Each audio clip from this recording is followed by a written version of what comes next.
This is Digital Marketing Fastlane. This podcast will show you how to build, launch, grow, and scale a widely successful online business. Listen to real conversations with proven practical strategies and success stories. You're going to learn how to generate more traffic, more sales, more profit, and customer lifetime value for your online store. Coming to you from the online marketing experts at Voy Media, here's your host, Kevin Urrutia. Hey everybody, welcome to today's episode. Today I have the founder of PathMonk.com, Lucas Hensch. Hey Lucas, how are you today? Hey there, how are you doing, sir? Good, great. I'm excited to have you on the podcast today. So today we're going to be talking about how better page speed helps with SEO and conversions. Lucas, I know you're an expert at this. I think you were working at Google before this. So tell us how you think about page speed and how that helps with SEO and conversions. Yeah, sure. So maybe a little bit of history, right? I was part of Google's mobile speed optimization team around 2 years back from now, right? And we were, figuring out all the ways on how to improve your page speed. And Google has been, still then and still till today advocating quite a lot for it because there is a lot of benefits in speeding up your website, right? Undeniably, it helps in better rankings in the search results, right? Because Google takes this as a signal for your search results. And the reason for this is really because it's a better experience for a user, right? There's nothing worse than opening up a page that keeps blanking for 12 seconds, 15 seconds, maybe even longer, and therefore losing a lot of users, right? And that's in a way also the reason why it helps in ranking because it's just a better experience.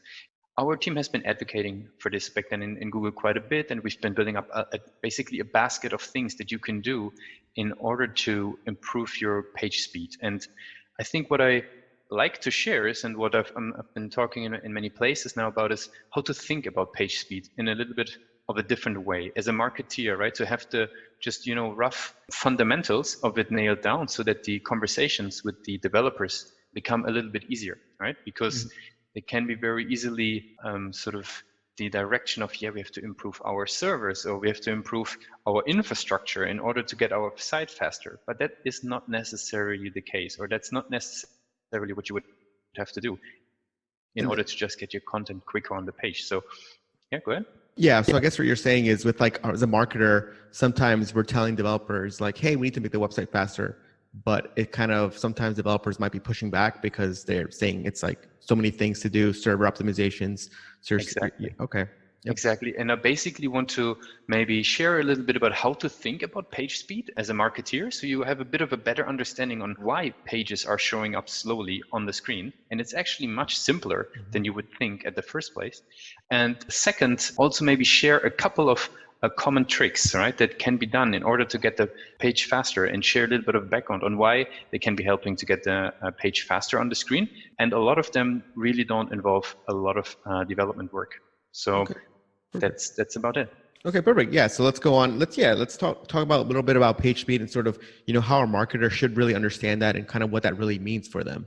Exactly. Cool. So I think there's a lot of metrics, right, that are flying around in the page speed world. There's the load time. There's the time to first byte. There's starting of a rendering of a screen, right? All these approaches.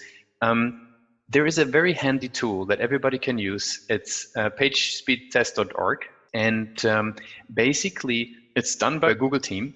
And you can basically just put your page in there and you will get a speed index, right?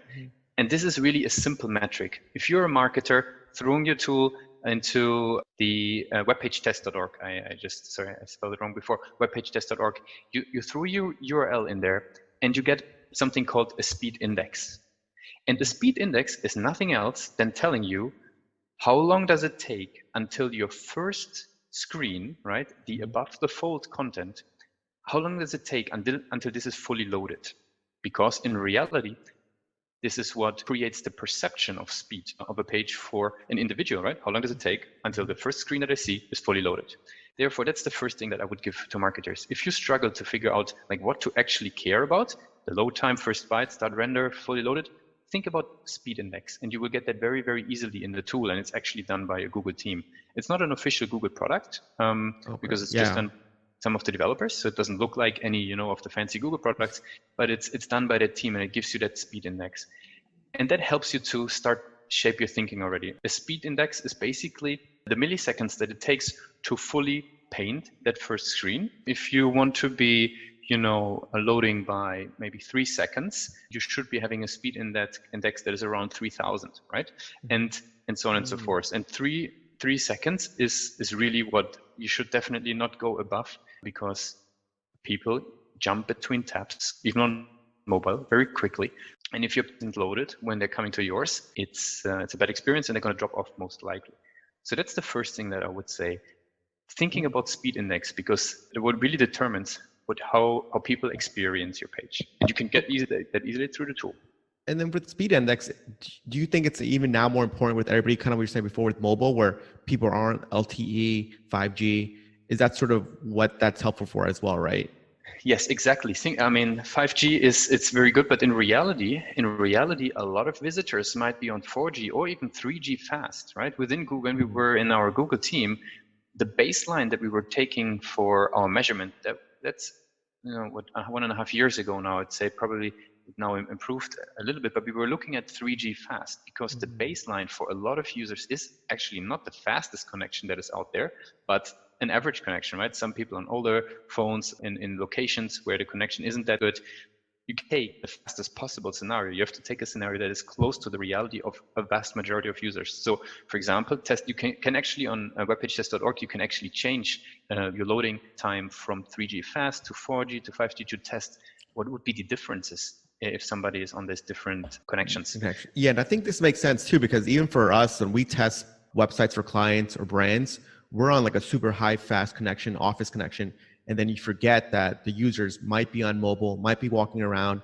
We're based out of New York City. New York City subways have terrible connections. Yep. So you forget that, 4G could be like what they're doing, and then you might be missing out on sales potentially. Yeah. And I think that's one key element to this. And because if you run your tests there, what you will be able to see is, oh, wait, actually our screen is blanking white for 8 seconds? And then only the headline loads, and then it takes another 3 seconds or 5 seconds to get the picture up and running. So this is what you're going to be realizing then. So this is, I think, the first initial point to sort of have the one thing that you care about, speed index, because it helps you to figure out, okay, how long does it take until my content is actually being loaded on the page? And now the next step would obviously be, how do you improve that, right? What is the steps? Which is the directions even that you could try to figure out what can be done? And I could be sharing maybe just a couple of things to get you in that mindset of how you could be thinking about this. And basically, right, the browser, and I want to keep it on a very simple level, basically the browser works along the critical rendering path, right? Very simple concept. The browser has to get to download and to execute all the assets that you want to show on the website. Your JavaScript. And then by assets, you mean like JavaScript, CSS, images, correct? Exactly. Okay. It's the individual files, right? It's the JavaScript files, it's the CSS files, it's the images, it's the font files, it's the icon files, right? Everything that comes together to compose your initial screen, right? That has to be coming from somewhere. And what is really interesting is that when you talk about page speed optimization, very, very often teams drift into the perspective of improving their infrastructure, their servers, because they could quicker send the information, right? But one thing is interesting to keep inside, which is the critical rendering path that I just mentioned. The way the browser has to walk in order to display the content on your site. That means it's on HTTPS, you will have only a limited amount of ports that are open to send the information through, right? So maybe in the first couple of seconds, you would send the JavaScript and you would send a couple of pictures. So each of those files basically has the potential to be improved, to load quicker, to load faster, to maybe don't load at all because it's actually not needed above the content, right? Or to leverage that it's already loaded in a browser. I give you one very hands-on example on this. If you think about your font files, right? The most used web fonts are Roboto and Open Sans, right? By far. What that means is, if you're using a web font that is very specific, right? But maybe is not that far off of Open Sans and Roboto, it might be worth to switch for the one reason. The fact or the person, in many, many cases, I would say around 70% of the cases, that's the last number that I've heard, have already loaded your Roboto font or your Open Sans font, right? They've already cached it in the browser, which means they don't even have to reload this. Right, this is just one small example that I wanted to say here, which is if you just look at the angle from the fonts, is it really, really that much of a value to use that very specific font, or is it better to use a font that is widely used, hence already loaded, hence they never have to wait for your words even appearing on the screen? Yeah, no, this definitely makes sense. And then it's interesting because it makes perfect sense, but then when you're talking to the designers, they're going to be like, no, I don't want to be using that. So it's I get that. It's always a balance between dev work, marketing, and then designers with the branding. And I think, but I know what you mean. But yeah, I think you raised an important concept before for other people to understand is when you download something on the browser or it's loading, kind of what you said before, there's a limited amount of ports or connection to download. So you have 100 fonts, you can only download, I'm not sure what the exact number is, but it's 5 or 10, and then you have to wait for that to completely download, and then the next 10 start. It's not it's not like a big Zoom that everybody comes in, which I think a lot of marketers might not realize that. But I know Google is trying to fix that. So my major point would be here, look at everything that you push on the site, right? And then maybe have in the back of your mind also going on, wait, could that somehow impact page speed? I want to give you a couple of other examples. If you're loading something like a carousel, right, where you can scroll through on the top of your screen, right, where you have maybe 5 different marketing messages coming from the left to the right through your screen. Some marketers like to use this. Many move away from this, right? I hate using it. Yeah, I can give you an interesting example why it's really, really harmful for page speed.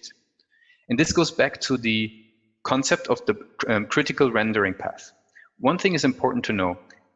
Everything that is CSS, so everything that styles the page, and everything that is JavaScript that makes the page interactive, right, is blocking the rendering of the screen, which means everything that includes CSS and JavaScript will be downloaded and executed before you can see anything on the screen. So now, thinking about a carousel. A carousel is something interactive. So in most cases, it will have CSS, definitely, and in most cases also JavaScript, right? To allow the effect of it, moving from one to the other one, exactly. So what that means now is, plus it has 5 pictures. Yeah. Okay, so now you look at this carousel, which you just looked at at the first place, you just looked at it from a pure design angle, and you might argue for or against it, right? But now you take on the hat of page speed. And then there is a very, very clear argument against it because it's at the top of your screen. Metrics probably tell you everything with the 3rd, 4th, and 5th image. But it's at the top of the screen, and it loads with JavaScript, which means the time that it takes to load that carousel directly prolongs the time until the page even starts showing anything. Right, because it's JavaScript, so it has to be downloaded, it has to be executed, and then this screen can only start showing anything on the screen. Plus, you will have 5 or 6 images, if they're not compressed or optimized, who take ages to load as well. And we spoke about the limited connections where content is being running. So it means from several angles, a carousel in this case is really harmful for your speed index. And now you have to really weigh this against what is the benefits, right? If I'm not even getting, let's say, a lot of clicks on the 3rd, 4th, and 5th picture as an example. Right? Exactly. Most people probably click maybe the 1 or 2 images on that carousel. So realistically, you can just boil that down to 1 image, and then that removes, now you just have 1 image, you don't need CSS, you don't need JavaScript, and then you can really help out the page speed. Because carousels is one of those weird trends that people don't click at all. It's exactly. And then where are you now? You are in a situation, like you were saying, that you want to send 1 image, right? You have to, obviously, the design team has to figure out what should that 1 image be. But then, the whole concept goes further. Now we're looking at 1 image. How can we optimize that 1 image, right? You can think about compressing the image and all of that. But maybe I can share one interesting trick that is working really well for people that want to optimize the pages is, we spoke about the limited amount of connections, right? And We spoke about the CSS and the JavaScript being loaded first because it's blocking basically the rendering. So only until they are done, anything else can be shown. So now, if you think about this first image, and this is more a little trick that you can maybe tell to your developers, it's called base 64 encoding, which means you take your one image now. There's a lot of base 64 encoders where you just basically take your image, you throw it up, and you get your image back in a code form, right? A long line of code that is your image. And now what do you do? What do you do with your image? You put it into your HTML, because the HTML is the first file that's being loaded. So what happens now? Your image is now being sent automatically with the very, very first requests, instead of being request number maybe 24, 25, 26 amongst all the other pictures that are being pulled, right? Oh, okay. Oh, I didn't know that. Lucas, are you still seeing people doing like sprites? I remember sprites were big back in the day, where you have like one big image, and then like with CSS, you would like position it in that element. Do you remember that? That was like a trend. Yeah, so what we've been actually, if you speak about images, there's a couple of other things that we've been doing more and more so in our teams. It's this one thing, if you're thinking about that one first picture, just mentioned the base 64 encoding. Other things that we've been doing would be using source set. Now we're getting a little bit more into the weeds, but it's basically you showing different sizes of pictures for the different sizes of images that are being required. So you never load a too large picture. And another very, very simple one would be lazy loading your images, because you have a lot of images below the fold, right, that only are going to be required once users are scrolling down. So now again, this is, I think, just the concept to have in mind when thinking about page speed. Everything in page speed is a trade-off, right? So if you are downloading all your images because you want to have them ready at the very beginning, right, what happens is, as I said before, overloading gets slower, and it takes longer to even get the site ready. Especially if your hero image sits somewhere among all those pictures, right? Yep. No, that makes sense. Okay. Now, lazy loading will allow you to basically just load the pictures when they're needed, right? The user starts scrolling, and then they start loading one by one.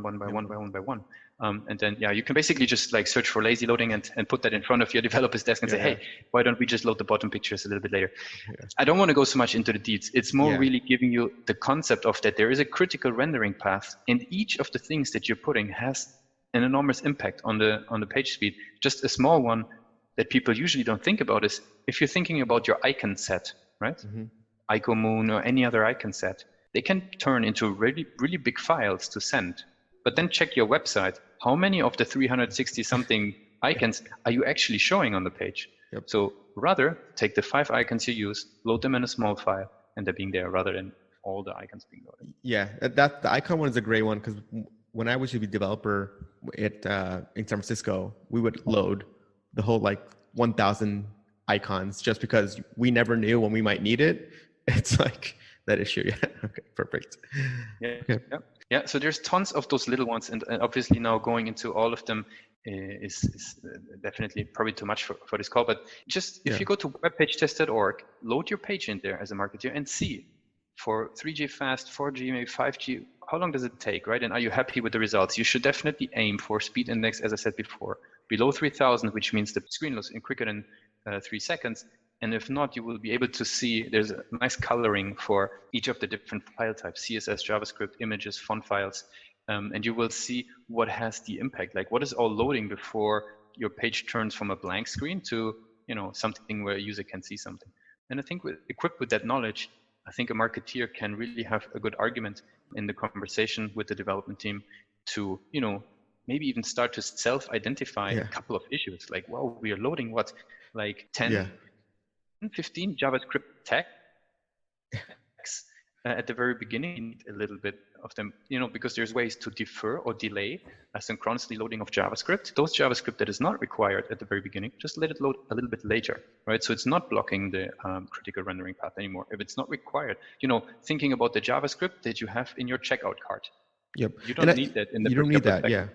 Yeah, and exactly. And I think as a marketer, this is really going to impact your work because a faster website means you're going to get more conversions. You're going to get more sales from if you're doing paid advertising. For us, we tell clients all the time, we need pages less than 5 seconds because we know it affects. We do a lot of Facebook ads. So we will see a huge drop off when the load time is really slow. People will click on your ad, but then they won't wait to load. So then for us, it's wasted money. So I think a marketer, you it need is. to I mean, yep. think about yourself. You're clicking on an ad and you're looking at a wide screen. How long are you willing to wait? Yeah, right. You're not. Yeah, I look at it and I'm like, okay, I'm gonna go back because I'll go back later. Later never comes. Can you talk to people about maybe your podcast that you also host, where you teach other experts you talk to other experts as well?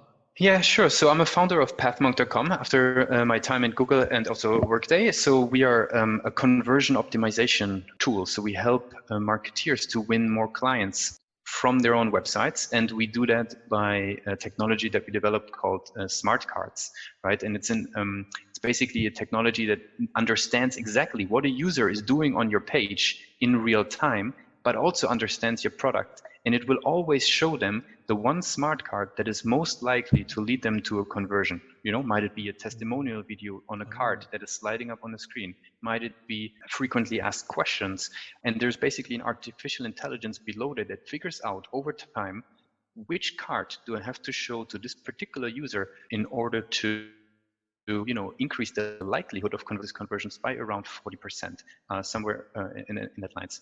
And so in regards to that, working on PathMonk, we speak to SaaS founders, software founders, and learn about how do they think about conversion rate optimization on their page, how do they get bookings for more demos. So you can check it out on pathmonk.com/presents. I love your website too. The smart cards is so smart.